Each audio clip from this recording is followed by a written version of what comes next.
Chers amis, bonjour. Nous sommes le vendredi 11 octobre 2024. Il est 9 heures. Quelques news de l'Arménie, de l'Artsakh et de la diaspora arménienne. Donc vous connaissez donc le Luis Moreno Ocampo, ancien procureur général de la Cour pénale internationale de La Haye, a participé au 10e anniversaire de l'école, de la fondation de l'école UWC de Dilijan en Arménie.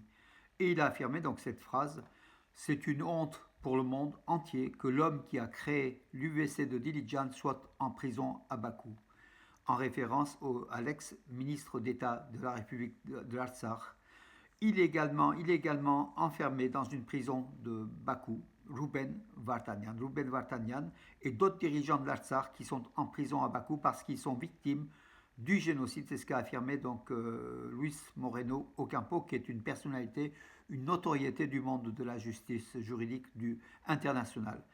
Mais qui écoute aujourd'hui l'Arménie, l'Artsakh, face au poids de la Turquie, de l'Azerbaïdjan et de l'OTAN? Donc là, c'est la grande question.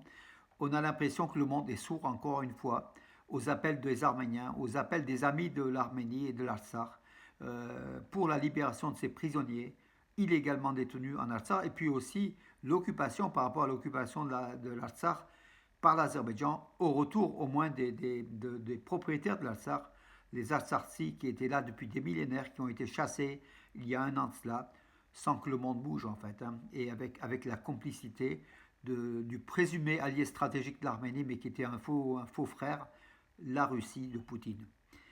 Voilà ce qu'il en est aujourd'hui. C'est avec une amertume, hein, avant la COP29, donc qui sera en novembre prochain en Azerbaïdjan. Donc toutes nos pensées vont vers ces prisonniers illégalement détenus à Bakou. Il faut que le monde réagisse. Il y a très peu de sons, de voix à travers le monde qui agissent. Le pétrole et le gaz de l'Azerbaïdjan sont un atout essentiel pour faire, pour réduire au silence les meilleurs esprits de l'Occident, à commencer par l'Union européenne, hein, avec Ursula von der Leyen, qui se tait sur les crimes commis par l'Azerbaïdjan contre les Arméniens en Artsakh pour quelques poignées de gaz, pour quelques mètres cubes de gaz. En plus, c'est même pas du gaz azéri, le trois quarts c'est du gaz russe. Donc voilà, donc l'hypocrisie de l'Union européenne, d'Ursula von der Leyen, et de ses complices en fait, hein, de ses complices occidentaux qui ont laissé faire l'épuration ethnique en Artsakh. Et aujourd'hui, ils ne réagissent même pas pour faire libérer les prisonniers illégalement détenus en Azerbaïdjan. Et l'ONU accorde la COP29 à l'Azerbaïdjan à coup de, bien sûr, de bakshish, hein, donc ça a été obtenu. Même l'Arménie a voté pour l'Azerbaïdjan contre une promesse de paix qui n'arrive pas, hein, donc qui ne va pas arriver. La Turquie et Israël, qui sont les principaux fournisseurs d'armes de l'Azerbaïdjan, modernisent l'équipement militaire russe de l'Azerbaïdjan, notamment des chars T-72. Donc voilà, selon Forbes, hein, c'est une déclaration, un article publié après une enquête du mensuel Forbes,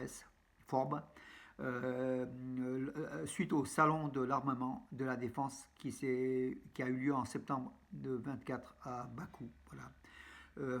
La Turquie et l'Azerbaïdjan rénovent comment dirais-je, oui, des anciens chars soviétiques pour les moderniser en fait, hein.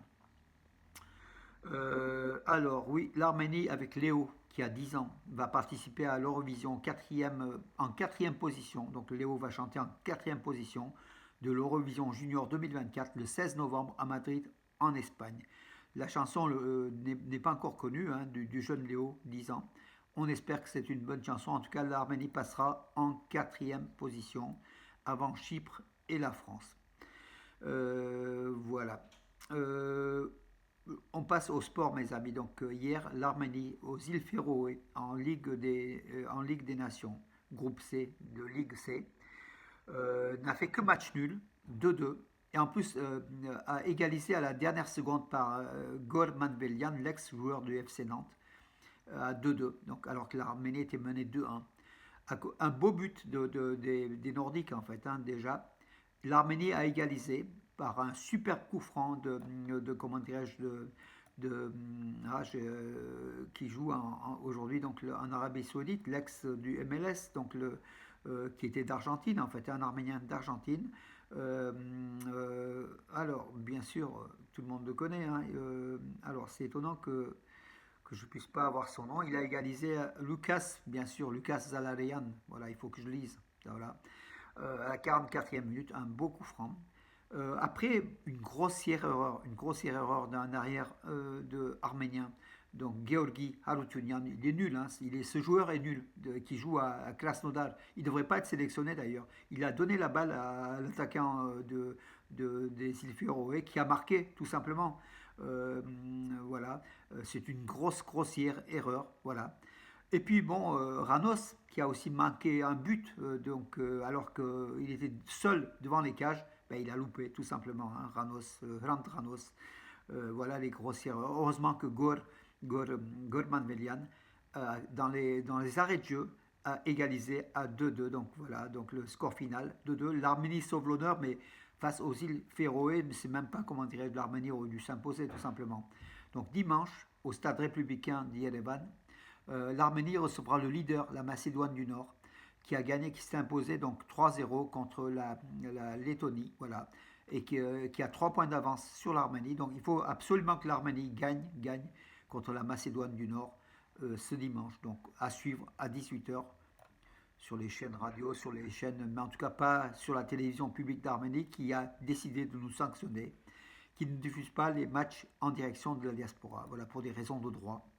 Mais on est privé. Après, on nous demande, nous, de penser à l'Arménie, de nous accrocher à l'Arménie, de soutenir l'Arménie. Et voilà le résultat, mes amis. On n'a même pas la télévision publique d'Arménie pour suivre les matchs en direct de l'équipe nationale d'Arménie. C'est quand même c'est notre mérite. On aurait dû, voilà. Donc, avis à Pachinian et son gouvernement.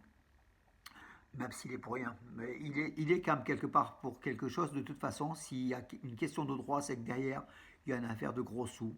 Donc la Fédération arménienne de football est concernée donc, dans ce cas-là. Le ministre turc de l'Environnement affirme que toutes les sortes d'assistance seront fournies à l'Azerbaïdjan pour la COP29. Voilà donc l'amitié donc, entre Ankara et Bakou, le soutien entier entre le régime dictatorial de la Turquie et le dictateur Aliyev. L'homme d'affaires et philanthrope Mikhail Vartanyan, qui est le beau-père, hein, de Henrik Mkhitaryan, l'ex-capitaine de l'équipe d'Arménie, a reçu, et puis milliardaire, hein, a reçu le titre de citoyen d'honneur de la ville de Massis, dans la région d'Ararat. Voilà, bravo aussi à lui.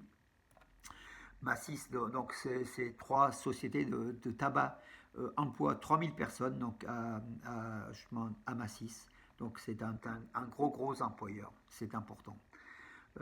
Voilà, et puis il aide l'armée, il aide beaucoup à des œuvres, comment dirais-je, caritatives, il construit des églises, comment dirais-je, il mérite largement ce Mikhail Vartanyan, qui est le patron, justement, un des plus grands patrons de l'Arménie, un des plus grands payeurs aussi de taxes en Arménie.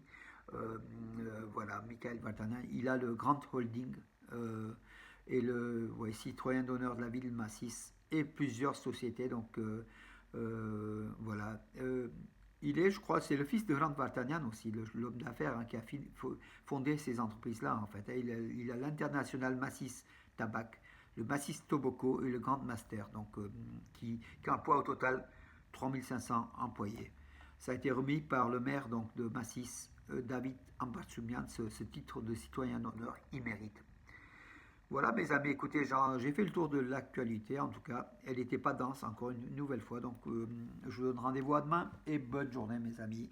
Oui, demain samedi, ici à Valence, l'église catholique arménienne, à la chapelle des Pierres Rédemptateurs de Valence, juste à côté de l'église Saint-Sac, messe à 17h30, une messe par le père, le Vartabet Krikor Mikhailian, et puis dimanche, à 10h30 à Romans, l'église apostolique arménienne Soup Nikoraios Saint-Nicolas de Romans, messe également avec bénédiction de l'eau. Chacun peut emporter l'eau chez soi. Il faut venir avec des petites bouteilles tout simplement. Voilà, par le père Houssik Sarkessian, ce dimanche à 10h30 à Romans, l'église Saint-Nicolas. Et puis donc demain, comme je vous dis, à la chapelle des Pères Rédemptateurs de l'église catholique arménienne, donc messe à 17h30 à Valence. Hein. Voilà mes amis, bonne journée et à demain.